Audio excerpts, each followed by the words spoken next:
Hello guys, આજે આપણે ગલકાનું શાક બનાવીએ છીએ. તો અહીંયા ગેસ ચાલુ કર્યો છે, તેની ઉપર કઢાઈ મૂકી છે. એમાં આપણે 3 પાવરા તેલ મૂકીશું. તેલ ગરમ થવા આવે એટલે આપણે તેમાં 1 થી 1.5 ચમચી જેવી લસણની ચટણી નાખીશું ને તેને આ રીતે સાતળશું, જેથી લસણમાં કોઈ કચાશ હોય તો દૂર થઈ જાય. 5 ચમચી હિંગ નાખેલી. અહીંયા આપણે ગલકા વઘારીએ છીએ, જેને સુધારી લીધા છે આવા ઝીણા ઝીણા, અને તેને પાણીમાં ધોઈ લીધા છે.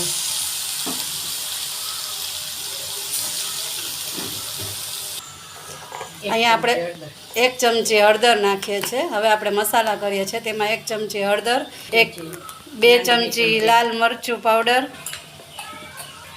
1 ચમચી જેવું મીઠું, એ બધા મસાલા મિક્સ કરી દઈએ. હવે આપણે તેને લેશું.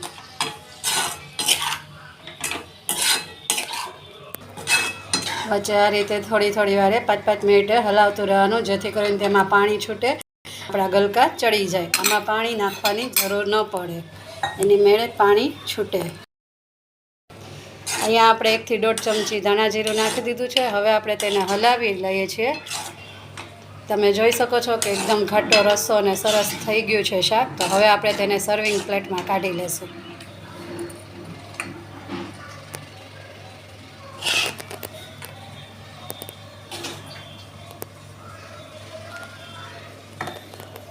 તો આ રીતે આપણે સર્વિંગ પ્લેટમાં કાઢી લીધું છે. તો તમે જુઓ છો લુકવાઇઝ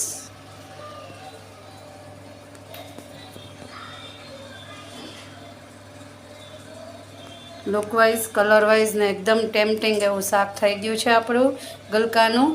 ઓકે ફ્રેન્ડ્સ, તો તમને મારો આ વિડીયો ગમે તો લાઈક કરજો, શેર કરજો અને સબસ્ક્રાઈબ કરજો. સબસ્ક્રાઈબ કરવાનું જરા પણ ન ભૂલતા. ઓકે, તો નેક્સ્ટ વિડીયોમાં મળીશું. Bye bye.